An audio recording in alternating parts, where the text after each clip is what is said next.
¿Puedes traducir para otros, por favor? No, ya está bien, ya está bien. Gracias. Muy bien. Buenas tardes, hermanos. Vamos a continuar con nuestra serie expositiva del libro de Romanos y el día de hoy es nuestro tercer mensaje en el libro de Romanos. A propósito, hermanos, hablando del pastor Vélez y un par de noticias ahí bastante interesantes. El día de ayer platicamos por unos minutos, ellos iban de regreso a casa de San Antonio a Mission, así que lo agarré ahí en el auto, iba manejando Cindy, pero yo estoy seguro que él hubiese querido manejar. Y bien, gracias a Dios, me dijo, la verdad es que dale las gracias a la iglesia por estar orando. Yo me he sentido muy bien. Me dijo el jueves. De verdad fue un día que me sentí bien, como si todo esto ha terminado. Me sentía tan bien, tan fuerte, tan agradecido al Señor por las oraciones, por su misericordia. Y me dijo, me enteré que estás predicando de Romanos. Y dijo, si necesitas ayuda para el capítulo 8, ¿verdad? Ahí me gustaría estar. Así que le dije, sí, pastor, le voy a tomar la palabra. Si está bien en unos meses, cuando venga el libro del capítulo 8 de Romanos, necesitamos que usted esté ahí. Así que, hermanos, ¿verdad? Estemos orando. A mí, de verdad que me emocionó mucho la posibilidad de poder compartir ese momento con él, ¿verdad? Exponiendo el capítulo 8 de Romanos. Así que estemos orando, si el Señor lo permite. Vamos a tener predicador invitado para el capítulo 8 de Romanos. Todavía no le di fecha porque ni sé cómo voy a ir, hermano. De hecho, hoy solo vamos a estudiar los versos 16 y 17. Los versos 18 al 32 los voy a dejar para el mes de marzo. Durante el mes de febrero vamos a tener otra serie. Durante el mes de febrero vamos a tener otra serie de 4 temas. Y los versos 18 al 32 los voy a predicar en el mes de marzo. 3 mensajes de los versos 18 al 32. Ok. Vamos a ir entonces a Romanos capítulo 1, versos 16 y 17. Sobre eso estaremos meditando el día de hoy. Dice así la palabra del Señor, lo leemos todos juntos, por favor. Porque no me avergüenzo del Evangelio, porque es poder de Dios para salvación a todo aquel que cree, al judío primeramente y también al griego. Porque en el Evangelio la justicia de Dios se revela por fe y para fe, como está escrito, mas el justo por la fe vivirá. Seguramente han escuchado algunas de estas frases que voy a mencionar. Todos los caminos llevan a Dios. Todas las religiones te llevan al mismo Dios. Y con esta frase, es como tú estás en un camino, yo estoy en otro, pero al final todos vamos a Dios. Esa es la idea detrás de esta frase. Otra. Vive como quieras mientras no le hagas mal a nadie. Hay gente que vive con esta filosofía. Haz lo que quieras, pero no le hagas mal a tu prójimo. La ausencia de paz en el mundo se debe a la religión. Esa es otra, ¿verdad? Muy conocida, que dicen, si no existiera religión en el mundo, todos viviríamos en paz. La otra es, estaríamos mejor si nadie creyese nada. Que en el fondo es lo mismo. Estaríamos mejor si nadie creyese nada, pero lo dice alguien que cree eso. Es interesante, ¿verdad? Su argumento es mejor no creer en nada, pero él cree que es mejor no creer en nada. Al final está diciendo, esta es mi creencia. Y la verdad, hermanos, es que estas y otras frases han moldeado el pensamiento de nuestros días.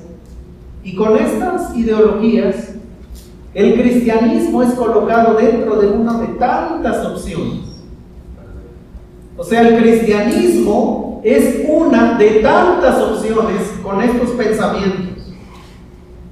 Y al haber muchas alternativas, el ser humano puede escoger, y eso es lo que hace, escoger la que mejor le parezca, la que más le convenga. Ahora yo voy a hacerles una pregunta, hermanos, pero usted necesita responder ahí en su corazón. Es esta: si el cristianismo es una de tantas alternativas, ¿por qué está usted hoy aquí?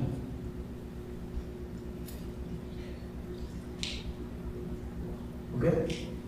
Si el cristianismo es una de tantas alternativas, ¿por qué usted está aquí hoy? Es decir, ¿por qué usted es cristiano? Ah, pastor, es que me invitaron a un desayuno y me gustó. Usted no es cristiano.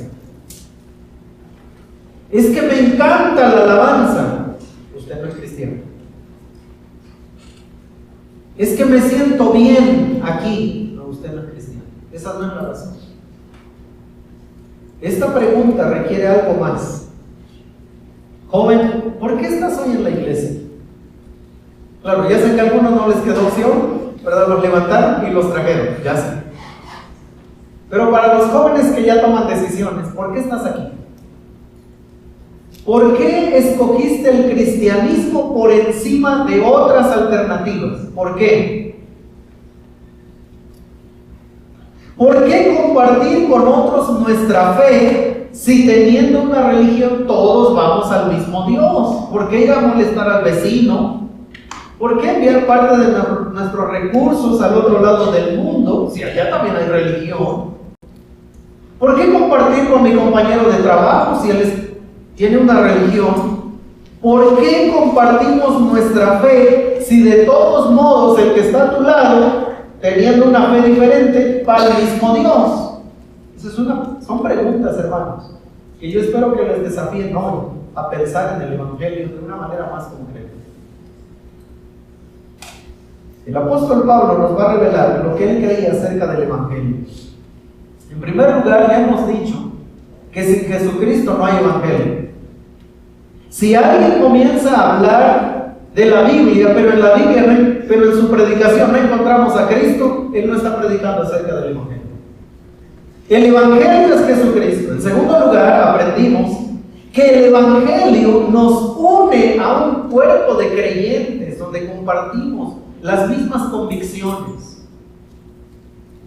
Ojo con lo que dije, compartimos las mismas convicciones, no las mismas actividades. Las mismas convicciones, por eso somos iglesia. Porque lo que él cree, yo lo creo, y lo que yo creo, él lo cree. En el momento en que nosotros albergamos diferentes convicciones respecto al Evangelio, ya no somos iglesia. Somos todo menos iglesia. Pero la iglesia de Jesucristo comparte convicciones. Y el día de hoy vamos a ver qué hace que el Evangelio sea único. ¿Por qué el apóstol Pablo se planta ante la iglesia de Roma y va a decir lo que va a decir en los versos 16 y 17? Ahora, voy a hacer otra pregunta. ¿Qué hace que el Evangelio sea único? Usted podría responder esa pregunta. Si usted va y le empieza a compartir a su compañero de trabajo, y su compañero de trabajo le dice, gracias, pero yo soy, y menciona una religión. ¿Podría usted argumentar de por qué el Evangelio es único delante de esa religión? O le diría, bueno, ok, sí, está bien, pues ya voy a seguir trabajando. La otra pregunta es, si ponemos al Evangelio, ¿verdad?, de este lado, aquí está Cristo, y ponemos a todas las demás religiones, filosofías, cosmovisiones, todo. La cosmovisión cristiana es capaz de sobrevivir ante estas formas de pensamiento. O sea, ¿puede el cristianismo, puede Cristo contra todas estas otras filosofías, pensamientos, religiones? Seguramente todos responderían sí. La pregunta es ¿cómo? Buena pregunta, ¿no? ¿Verdad? O sea, sí creemos que Cristo es y puede contra todo esto. Si lo creemos y lo sostenemos. La pregunta es ¿cómo? Pues, no sé, yo solo levanté la mano un día y ya. ¿Verdad? No, Cristo no es así. Y el apóstol Pablo nos va a enseñar hoy de una manera tan increíble cómo es que el Evangelio es único, comparándolo con otras religiones, con otras filosofías y con otras cosas que van a surgir. Vamos a ir entonces a los distintivos del Evangelio. Número 1, versos 16 y 17.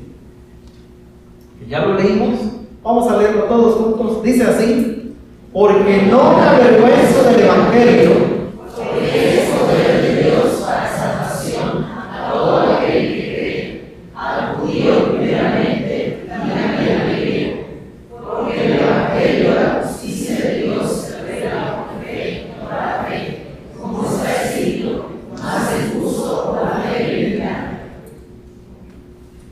El primer distintivo del Evangelio es: satisface las más elevadas esperanzas e ideales. Cristo, estamos hablando de Cristo. El Evangelio satisface las más elevadas esperanzas e ideales.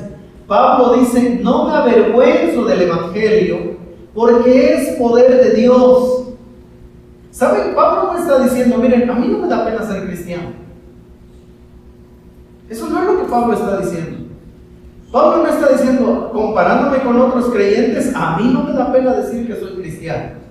Eso no es lo que Pablo está diciendo. Pablo tenía la confianza de que el cristianismo, además de ser más convincente que cualquier otra religión y cosmovisión contrapuesta, es también el cristianismo más atractivo. Eso es lo que Pablo está diciendo. En la Escritura, la expresión sometido a vergüenza no suele significar psicológicamente avergonzado. Significa confiar en algo que nunca defrauda, que nunca deja de ser realidad. Eso es lo que Pablo está diciendo. Mire, piense por un momento. ¿Cuándo nos sentimos avergonzados? Cuando decimos que algo es bueno y resulta no ser bueno. Cuando decimos que algo es seguro y resulta que es inseguro. Y entonces cuando algo falla, nosotros nos sentimos avergonzados porque falló. Lo que Pablo está diciendo, miren, yo no me avergüenzo del Evangelio.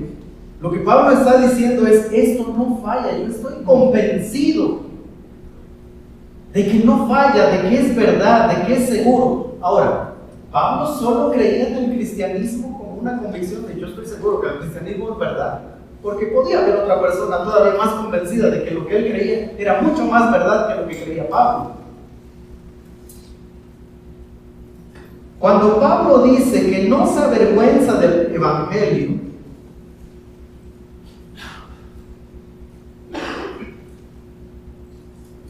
es que él está confesando que la cosmovisión cristiana no falla, no decepciona. El cristianismo satisface el hambre del hombre de vivir con arreglo a una cosmovisión unificada, integrada. Pablo está diciendo: el cristianismo es tan completo que si se examinan sus fundamentos, son suficientes para traer plenitud al hombre. Por eso no me avergüenzo del Evangelio, porque es la verdad. Ahora recuerden, Pablo está escribiendo a una iglesia que fue fundada en el corazón del Imperio Romano, donde convivían muchas religiones, y el apóstol Pablo les va a decir: el Evangelio es más que suficiente. El Evangelio, hermanos, cuenta con recursos intelectuales para proporcionar una guía completa, internamente consistente para la vida. En un momentito más, en el último punto, quiero ahondar un poco más sobre eso.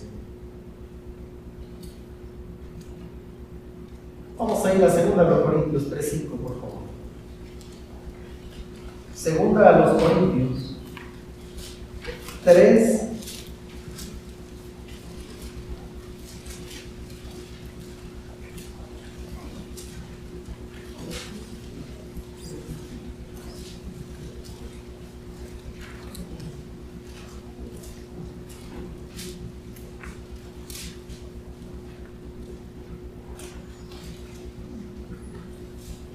Es 2 Corintios 3, ¿verdad? Sí, la cita ahí está mal.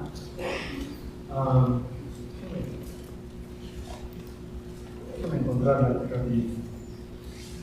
Aquí está. Es 2 Corintios 2, 14 al 17.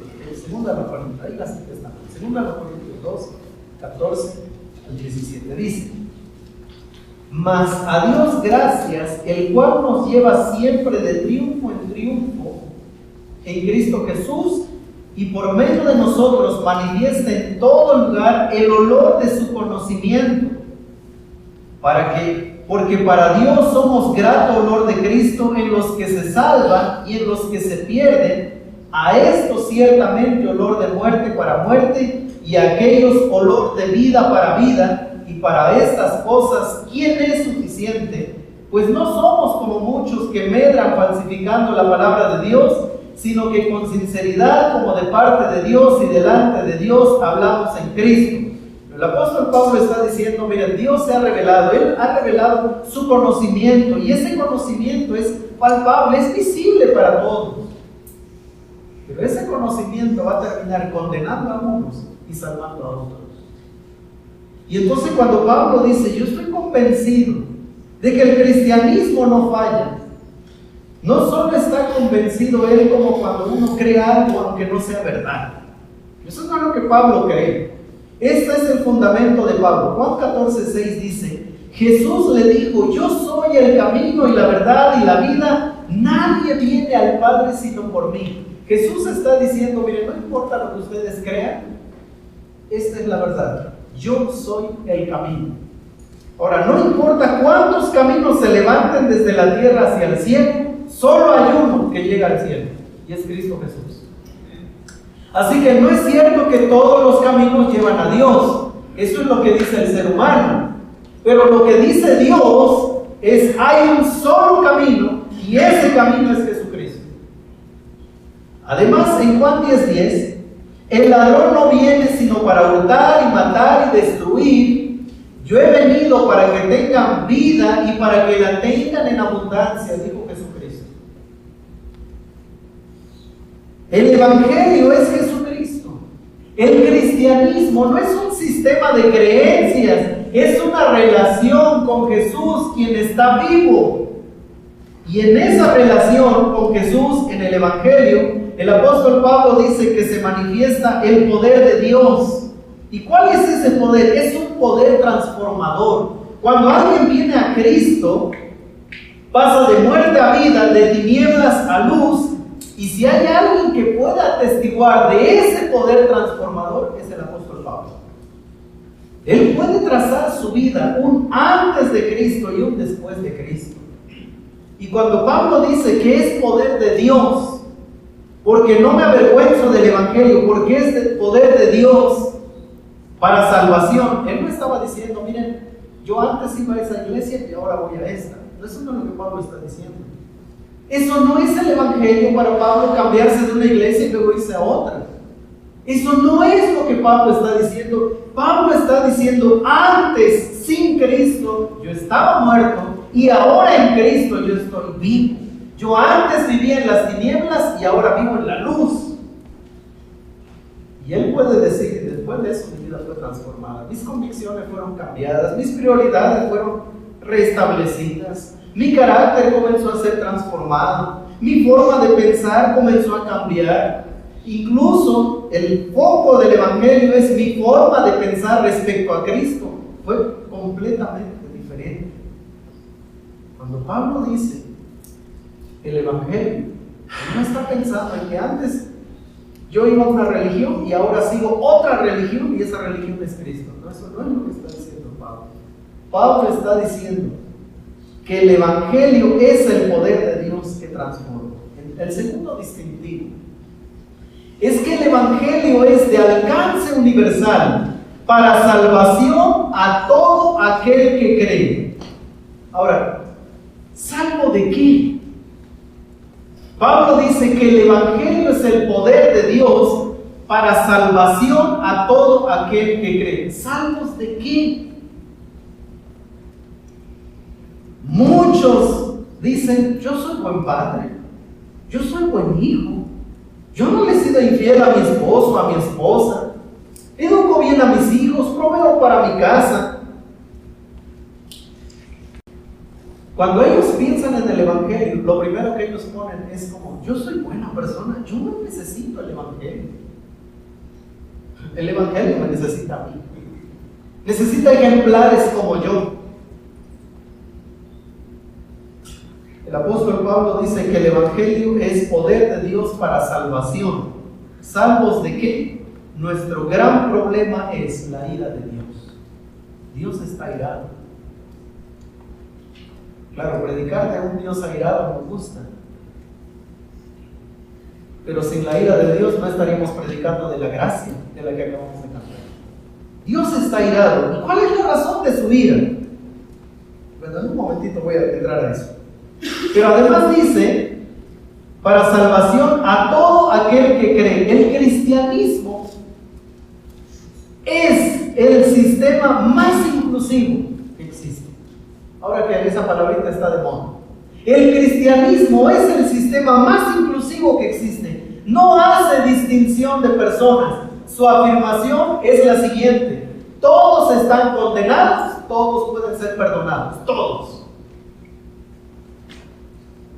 Tan así que el Señor Jesucristo en la cruz le dijo al que estaba a su lado, hoy mismo estarás conmigo en el paraíso.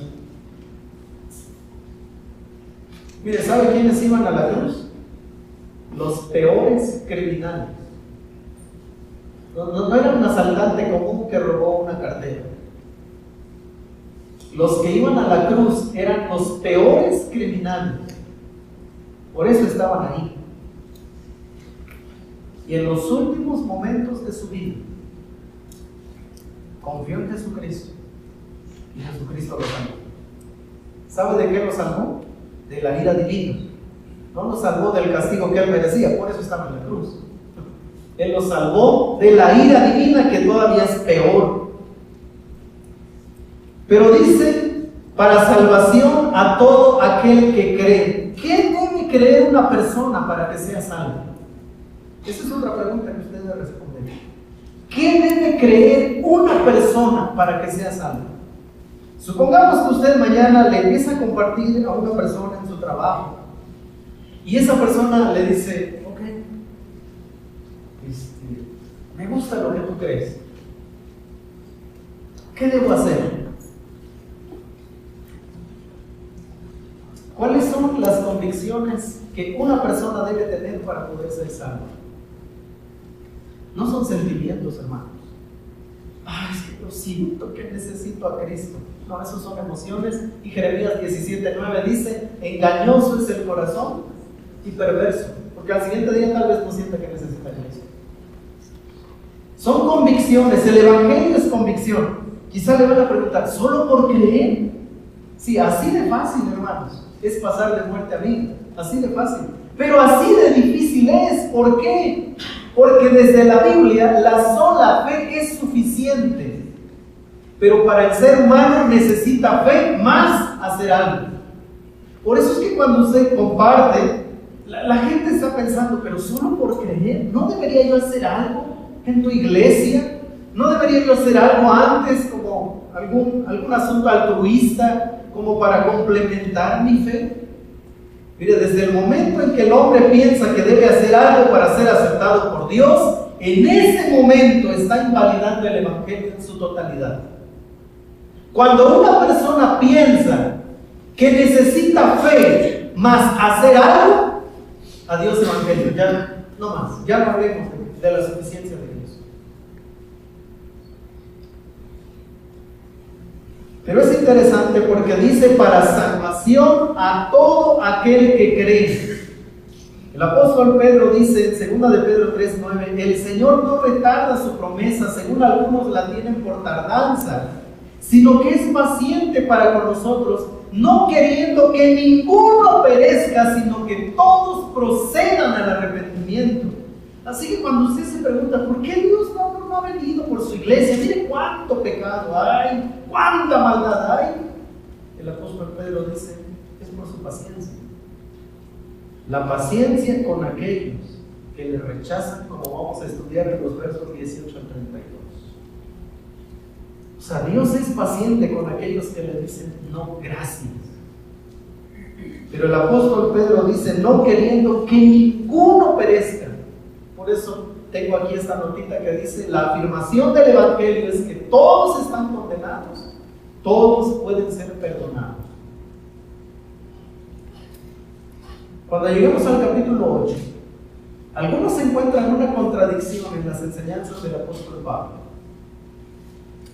Hay una enseñanza de donde muchos parten y enseñan que Dios, en la eternidad pasada, Dios decidió abiertamente separar a la humanidad en dos grupos. Eso es lo que enseña una teología que nació en la Reforma Protestante, 1500, con Juan Calvino. Juan Calvino enseñó que Dios, en la eternidad, soberanamente decidió separar a la humanidad y en esa separación salvar a unos y condenar a otros.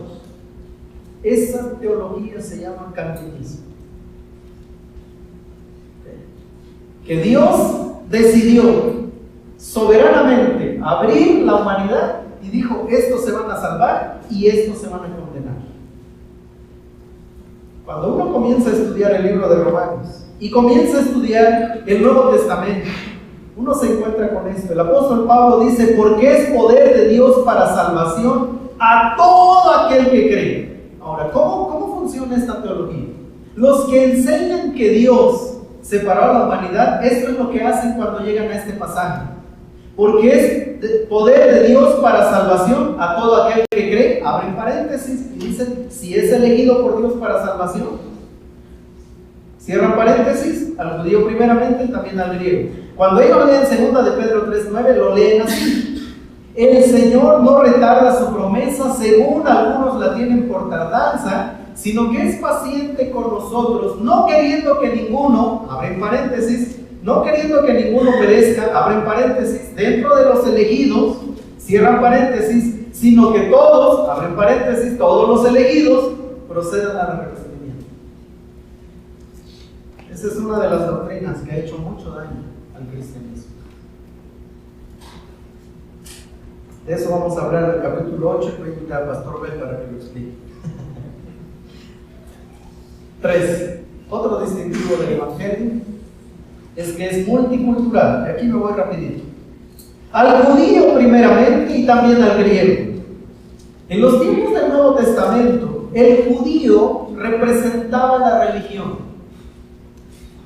la piedad, la relación con Dios, el altruismo. En los tiempos del Nuevo Testamento, los griegos, la cultura griega representaba el conocimiento, los cultos, los instruidos, la élite académica. Por eso es que la filosofía viene de los griegos, porque ellos incluso construían espacios para filosofar sobre temas a los que la gente común no tenía acceso. Ese pobrecito es ignorante, no lo llaman porque no tiene la capacidad de discutir con nosotros sobre estos temas del origen del universo, de los propósitos del hombre. No, ese es un inculto. Para los griegos, los que no eran instruidos, esos eran como, bueno, esos son los que mantienen al pueblo, ¿verdad? Nosotros somos la élite del conocimiento. Los bárbaros, ¿quiénes eran los bárbaros? 14, Romanos 1:14, a griegos y a no griegos. En griego dice a griegos y a bárbaros, pero no dice a no griegos, dice a bárbaros. ¿Quiénes eran los bárbaros? Para los romanos, los bárbaros eran las otras culturas que hablaban diferentes lenguas, otros idiomas. Entonces, como no les entendían, los romanos decían, ese habla bla, bla, bla, puro bla, bla, bla, bla, bla, bla, bla, y de ahí viene la palabra bárbaro, alguien que no se le entiende lo que dice. Porque lo dice en otro idioma, no porque anda hablando otras cosas, ¿verdad? Como, habla bien, no te entiendo. Cuando los papás nos enojamos con los hijos, ¿verdad? Les decimos así, habla bien porque no te entiendo. No, ese no es un bárbaro, porque ese está hablando español, pero tiene miedo, ¿verdad? El bárbaro es aquel que hablaba otros idiomas. Entonces los romanos decían, ¿quién sabe qué dice? Solo lo escucho, bárbaro. Y de ahí viene la palabra bárbaro, que representa otras culturas. Y esto fue lo que dijo el Señor Jesucristo. El apóstol Pablo entonces dice, el evangelio es multicultural, es para el que ya tiene una religión, es para el que ostenta el conocimiento, es para las otras culturas que delante de los romanos y los griegos pudieran no ser culturas tan desarrolladas como ellos. Pero el evangelio es para ellos, y el Señor Jesucristo dijo, lo leemos todos juntos, y Jesús, toda potestad me es dada en el cielo y en la tierra, por tanto, id y hacer discípulos a todas las naciones, bautizándolos en el nombre del Padre, y del Hijo y del Espíritu Santo, enseñándoles que guarden todas las cosas que os he mandado, y he aquí yo estoy con vosotros todos los días hasta el fin del mundo. Por tanto, id y hacer discípulos a todas las etnias. Eso es lo que dice en griego, pantata etne, a todas las etnias. Nosotros cuando escuchamos naciones hacemos la división geográfica, ¿verdad? Político-geográfica. México, Guatemala, El Salvador, El Salvador. Cuando dice discípulos a todas las etnias, eso es lo que el Señor dijo. El evangelio es multicultural. En último lugar, tiene como fundamento la fe, la razón y las evidencias. Dice Pablo, verso 17. Porque en el evangelio la justicia de Dios se revela por fe y para fe, como está escrito, mas el justo por la fe vivirá. Cuando nosotros decimos el evangelio, lo que Pablo tenía en la mente es esto: toda la obra redentora de Jesucristo. Para Pablo, cuando él piensa en el evangelio, él está pensando en la encarnación de Jesús. Aquel concepto romantizado de nuestros días, como la Navidad, donde todos se aman y se perdonan y se quieren y se regalan cosas. Cuando Pablo habla del evangelio, está hablando de la encarnación de Jesús, pero él no está pensando en ese concepto que hoy tenemos en nuestros días, ¿verdad? Bien comercial. La Navidad, qué bonita es la Navidad, ¿verdad? Todo el mundo se ama, todo el mundo viaja, todo el mundo se perdona cosas, pero en enero ya se volvieron a agarrar del chongo, ¿verdad? No. Cuando Pablo está hablando del evangelio, está hablando de que el Verbo se hizo carne. Eso es un evento, eso es un acontecimiento. Segundo, cuando el apóstol Pablo hace referencia al evangelio, está hablando de la vida de Jesús, su ministerio, su muerte, su resurrección, su ascensión, su ministerio actual. Y hace 15 días dijimos que Jesucristo es el evangelio. Para el apóstol Pablo dice, en el evangelio, porque en el evangelio la justicia de Dios. Ahora, antes de entrar a esto, yo quiero decir que estos conceptos son los pilares de nuestra fe. Nuestra fe, hermanos, no es mística. Nosotros no creemos en el evangelio como algo de lo que, bueno, no estoy seguro, pero si dicen que hay que creer, yo creo. No, nosotros no creemos así. Nuestra fe descansa en hechos irrefutables, comprobables e inigualables. Esa es nuestra fe. Y saben, hermanos, si nosotros quisiéramos no creer en el evangelio por la Biblia, hay suficiente evidencia allá afuera para creer en el evangelio. Está en la sociología, está en la arqueología, está en los eventos históricos que han sucedido. Eso es lo que nosotros creemos. Pero nosotros tenemos como fundamento la palabra de Dios, que es donde nosotros encontramos la narración de todos estos eventos, hermanos. Así que nuestra fe no es mística, nuestra fe tiene pilares, como la encarnación de Jesús. Si alguien dice, no, yo no creo que Jesús vivió, bueno, revise la historia. Yo no creo en la resurrección de Jesús. Miren, podemos decirle, ok, vaya y busque evidencias fuera de la Biblia que hablan de la resurrección de Jesús. Nuestra fe tiene evidencias. Nuestra fe no es mística. Cuando el apóstol Pablo dice, porque en el evangelio la justicia de Dios se revela. ¿Qué es la justicia de Dios? Voy a hablar de algunos elementos que componen la justicia de Dios. Cuando Pablo dice la justicia de Dios, se refiere a estos elementos que vienen a continuación. Número 1. Al rechazar la gracia divina en el Edén, el ser humano quedó sujeto a la ira de su creador. Eso es justicia. O sea, el ser humano rechazó a Dios y quedó sujeto a la ira de Dios. Leemos todos juntos Romanos 3:23, dice: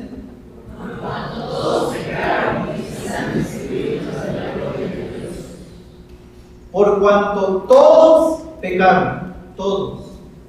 El buen padre, el esposo fiel, el buen hijo, el que no le hace nada a nadie, por cuanto todos pecaron, están destituidos, están desechados de la gloria de Dios. Número 1, primer concepto de la justicia de Dios: todos pecaron, todos están destituidos. Siguiente concepto. Número 2, por gracia. Gracia es algo que no mereces.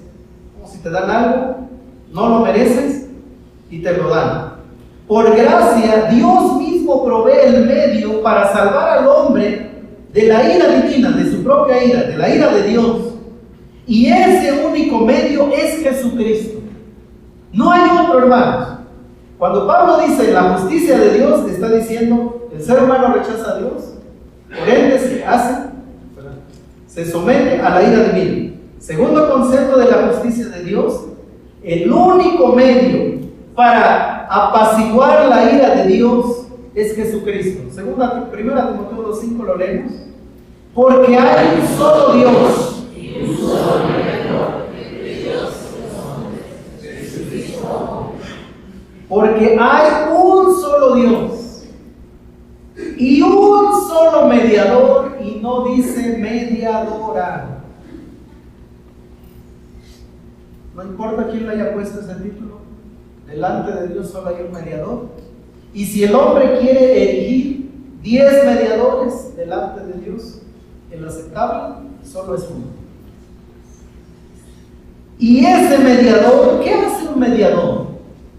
El mediador concilia partes que están separadas. Eso es lo que hace alguien que va a mediar, alguien que va a conciliar dos partes que están peleadas, que están alejadas. Él es el único que puede mediar entre Dios y los hombres. Ahora, Jesucristo no es el único mediador, porque los cristianos lo nombramos el único mediador. Porque entonces puede venir otra religión y decir, bueno, si tú tienes a Cristo, yo tengo a otro mediador. Y puede venir otro grupo y decir, bueno, nosotros tenemos a una mediadora. Y puede venir otro grupo y decir, bueno, nosotros creemos en 3 mediadores. Jesucristo no es el mediador y el único mediador entre Dios y los hombres, porque el cristianismo lo proclamó mediador. Jesucristo es el único mediador porque Dios lo eligió como el único que puede mediar entre Él y los hombres. Eso es todo, hermanos. Él es el único. Siguiente elemento. Delante del ser humano está nuevamente la oportunidad de confiar en la obra redentora de Jesucristo, lo cual es suficiente para ser perdonado. Por eso la justicia de Dios es: el hombre rechaza a Dios, Dios en su gran amor provee un medio para salvarlo de su ira, y ese medio es Jesucristo. Y dentro de la justicia de Dios ahora está la oportunidad para que el ser humano que está sujeto a la ira divina se libre de esa ira divina, confiando en la obra redentora de Jesucristo. Y Efesios 2, 8 y 9 dice, lo leemos todos juntos: porque por gracia, y eso no de nosotros, pues es don de Dios, no por obras para que nadie se gloríe. Pablo está diciendo, miren, si alguien se va a salvar es por la fe en Cristo Jesús, no por obras para que nadie se gloríe. Ah, no, yo llegué al cielo porque pues yo di toda mi riqueza a los pobres. Y el pobre, ¿qué va a decir? Yo no tenía nada, pero no puede tener acceso a esa gloria. No es por obras, para que nadie se gloríe y pueda decir, bueno, gracias a Dios yo alcancé la gracia por todas mis buenas obras. No, el apóstol Pablo dice, porque por gracia sois salvos por medio de la fe que se deposita en Cristo Jesús. Creer significa confiar. Esa es como la traducción más fiable de la palabra pistis en griego. Confiar, descansar, examinar algo y persuadirse. En otras palabras, el ser humano ahora es invitado a examinar la obra de Cristo y confiar en que es suficiente para conceder justicia al pecador. Juan 3:18 dice, el que en él cree no es condenado, pero el que no cree ya ha sido condenado porque no ha creído en el nombre del unigénito Hijo de Dios. El que en él cree. Ahora, ¿qué debe creer? ¿Qué es lo que debe creer una persona para que no sea condenada? Que Cristo Jesús, su obra redentora, su encarnación, su vida, su muerte, su resurrección, su ascensión y su ministerio actual, esto es lo que debe creer una persona, que lo que Cristo hizo es suficiente para salvarlo de la ira divina. El que en él cree, el que en él confía, no es condenado, ya no está bajo la ira divina. Pero el que no cree, ya está condenado. Richard Dawkins, un ateo muy famoso, falleció recientemente, pero es un ateo que le dio duro al cristianismo. Dijo lo siguiente: la fe es la gran excusa para evadir la necesidad de pensar y evaluar la evidencia. En otras palabras, el que es cristiano es porque es tonto y no usa su inteligencia. La fe es la gran excusa para evadir la necesidad de pensar y evaluar la evidencia. La fe, dijo él, es creer a pesar de, o quizás a causa de falta de evidencia. Bueno, probablemente no leyó la vida de hombres como Blaise Pascal, Nicolás Copérnico, Francis Bacon, Galileo Galilei, Francis Collins, uno de los genetistas más importantes de nuestros días. O sea, este gran hombre seguramente nunca leyó estos personajes. Hay otro que se me pasó, Johann Sebastian Bach. Él estaba diciendo, los cristianos que son tontos. Bueno, seguramente no conoció a estos personajes, Galileo Galilei. Seguramente nunca escuchó de Francis Collins. Cuando Juan el Bautista estaba en la cárcel amenazado de pena de muerte, él envió a sus discípulos a preguntarle a Jesús si realmente él era el Mesías. Me gusta la respuesta de Jesús. Esto es lo que le dijo Jesús: id y haced saber a Juan las cosas que oís y veis. Les dijo: los ciegos ven, los ojos sanan, los leprosos son limpiados, los sordos oyen, los muertos son resucitados, y a los pobres es anunciado el evangelio. ¿Saben qué estaba diciendo Jesús? Miren, vayan y díganle a Juan que vean las evidencias y que las examinen, y luego que él tome una decisión respecto a quién soy yo. Porque las evidencias ahí están. Y si las evidencias lo llevan a que yo soy el Mesías, entonces deje de estar dudando. Y si las evidencias lo llevan a que yo no soy el Mesías, ahí están las evidencias. Que las examine, que las analice. Esto es lo que hace el Evangelio. Lo que Jesús dijo, ahí están las evidencias, examínenlas. Y después de examinarlas, tomen una decisión. ¿Sabe qué estaba haciendo Jesús? Le dijo a Juan, ahí está. Conoce las Escrituras. Las Escrituras dicen que el Mesías haría esto. Ya fueron hechas esas cosas. Ahora toma una decisión respecto a quién soy yo. No entro en una discusión. Juan 20, 24 al 29. Pero Tomás, uno de los 12, llamado Dídimo, no estaba con ellos cuando Jesús vino. Le dijeron pues los otros discípulos: al Señor hemos visto. Él les dijo: si no viera en sus manos la señal de los clavos y metiere mi dedo en el lugar de los clavos y metiere mi mano en su costado, no creeré. ¿Sabe qué estaba pidiendo Tomás? Yo quiero evidencias de que Jesús resucitó. A mí no quiero que me cuenten, yo no quiero creer. Eso es lo que él estaba diciendo. Yo necesito la evidencia de que Él resucitó. Y 8 días después estaban otra vez sus discípulos dentro y con ellos Tomás. Llegó Jesús estando las puertas cerradas y se puso en medio y les dijo: pasa a vosotros. Luego dijo a Tomás: pon aquí tu dedo y mira mis manos, y acerca tu mano y métela en mi costado, y no seas incrédulo sino creyente. ¿Quieres evidencias? Yo soy la evidencia. ¿Saben que Jesús no ocultó las evidencias de su resurrección? Le dijo: si alguien quiere evidencias, dénselas. Yo soy la evidencia. Entonces Tomás respondió y dijo: Señor mío y Dios mío. Jesús le dijo: porque me has visto, Tomás, creíste. Bienaventurados los que no vieron. O sea, no vieron la evidencia que tú acabas de tener, pero creyeron que existían, y ahí estaban. Jesús le mostró las evidencias irrefutables y dejó que Tomás las palpara y las examinara. La guardia ante la tumba, por ejemplo, Mateo 28, 11 al 15, mientras ellos iban, he aquí, unos de la guardia fueron a la ciudad y dieron aviso a los principales sacerdotes de todas las cosas que habían acontecido. Y reunidos con los ancianos y habido consejo, dieron mucho dinero a los soldados, diciendo: decid vosotros, sus discípulos vinieron de noche y lo hurtaron, estando nosotros dormidos. Y si esto lo oyere el gobernador, nosotros le persuadiremos y os pondremos a salvo. Y ellos, tomando el dinero, hicieron como si les había instruido.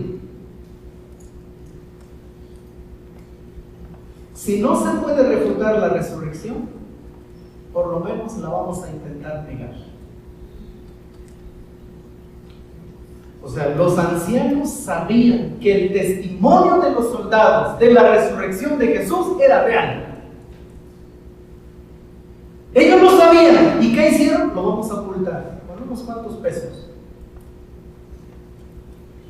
Así que si no se puede refutar la resurrección, por lo menos la vamos a ocultar. El apóstol Pablo, él dice que mucho de lo que sucedió no fue llevado a cabo en un rincón. Escuchen, Hechos 26, 25 al 26. Mas él dijo: no estoy loco, excelentísimo Festo, porque cuando él comenzó a predicar acerca de Jesús, de su resurrección, de su muerte, resurrección y ascensión, Festo le dijo: está loco, Pablo, las muchas letras a ti te han enloquecido. Y Pablo le dice: no estoy loco, excelentísimo Festo, sino que hablo palabras de verdad y de cordura.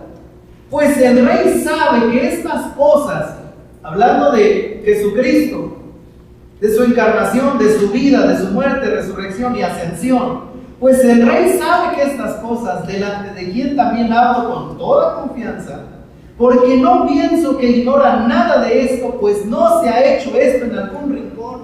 Es decir, esto ha acontecido a la vista de todos. Hubo testigos oculares de la encarnación de Jesús, los pastores, los magos de Oriente, hubo testigos.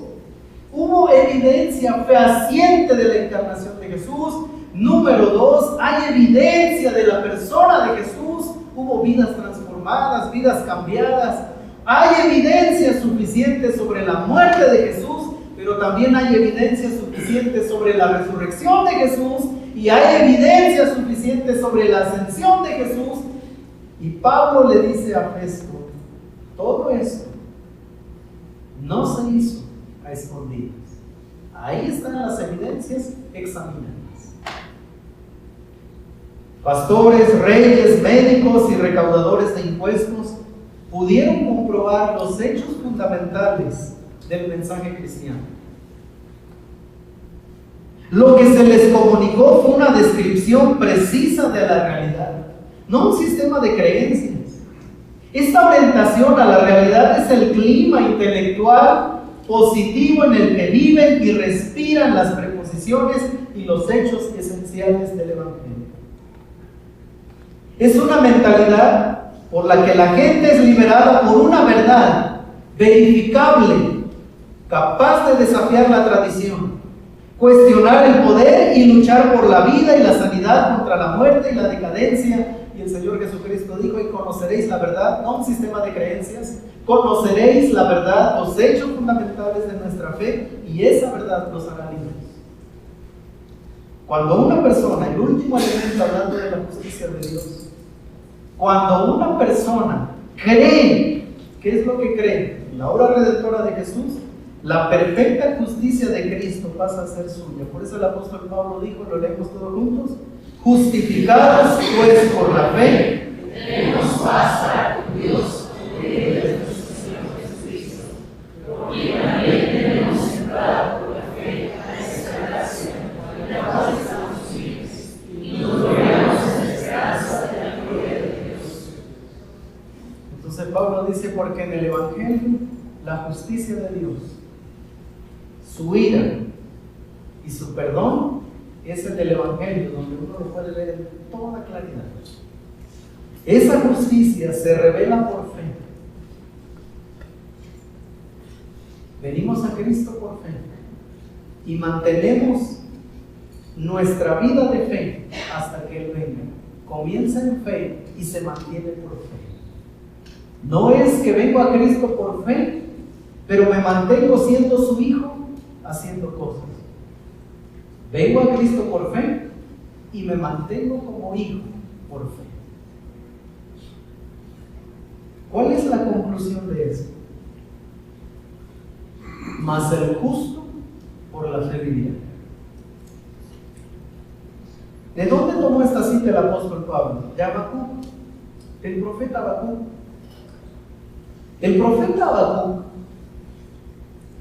él hizo su ministerio, él realizó su ministerio durante el reinado de Joacim, allá por el año 608 al 597.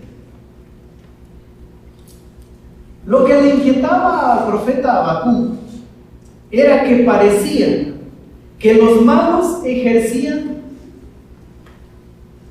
su iniquidad y nadie les tocaba. O sea, el malo es malo y hasta le va bien, ¿verdad? Muchos dicen eso en nuestros días. Mire, pastor, mi vecino no es cristiano, es terrible, pero le va mejor que yo. Entonces comienzan a dudar si de verdad ser cristiano es mejor. El Señor aparentemente toleraba los males, como la explotación a los necesitados, la contienda, la disputa, la violencia. Y en consecuencia, el profeta Habacuc comienza a preguntarse: ¿por qué permite, Señor, que los malvados opriman a los justos?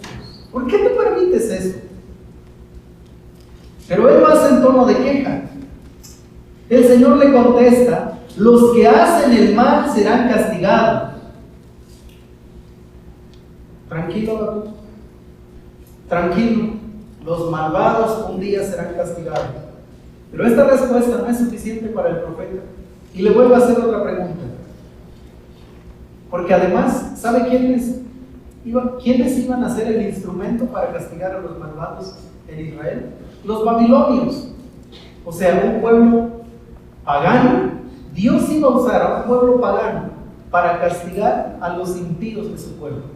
Y eso le causa confusión al profeta Habacuc y le dice: ¿por qué, Señor, permites que los babilonios, por qué los usas como instrumento para castigar a los judíos, que son al menos más justos que estos extranjeros? Mira la lógica del profeta. O sea, en Israel sí hay impíos, y esos impíos atacan a los justos, y yo no entiendo por qué Dios permite, dice Habacuc, que estos malos, perversos, ataquen, opriman.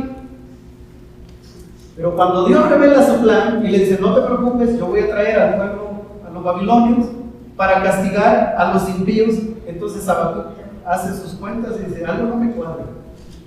¿Por qué vas a traer a otros más perversos para castigar a estos perversos que ya no son tan perversos si los comparamos con estos?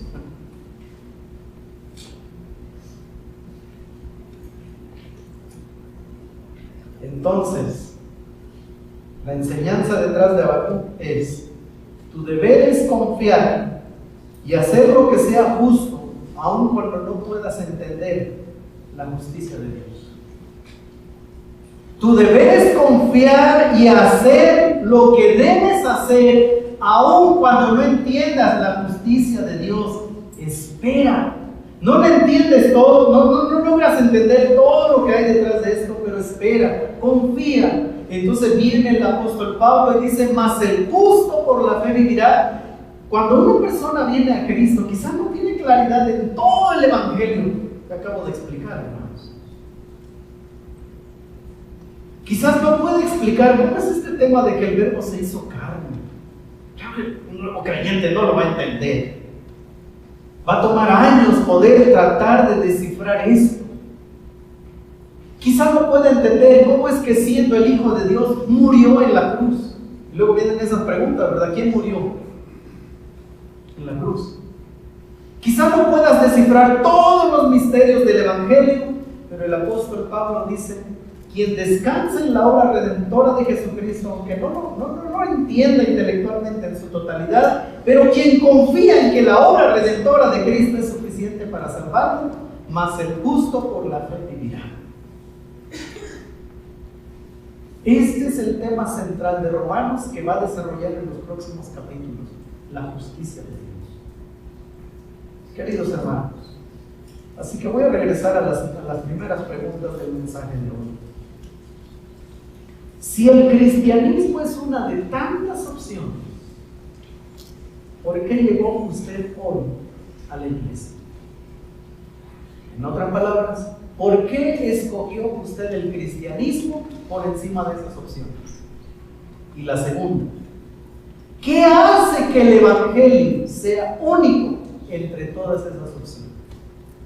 Bueno, el apóstol Pablo dice: porque no me avergüenzo del evangelio, porque es poder de Dios para salvación a todo aquel que cree, para el religioso como para el intelectual. Es el poder de Dios. Puede transformar a un religioso y puede transformar a un hombre intelectual. Lo necesita el pobre y lo necesita el rico. Lo necesita el joven y lo necesita el anciano. Lo necesita la persona que es gerente en su empresa como el empleado. Lo necesitan las culturas más avanzadas, como aquellas culturas denominadas tercer mundo. El evangelio es para todos y todos entran por el único camino, Cristo Jesús. Así que adiós riquezas, porque no te sirven para entrar al cielo, pero tampoco tu condición de pobre es suficiente para tú poder entrar al cielo. Lo único que necesitas es venir a Cristo en arrepentimiento y fe para salvación de tus pecados. Vamos a ver.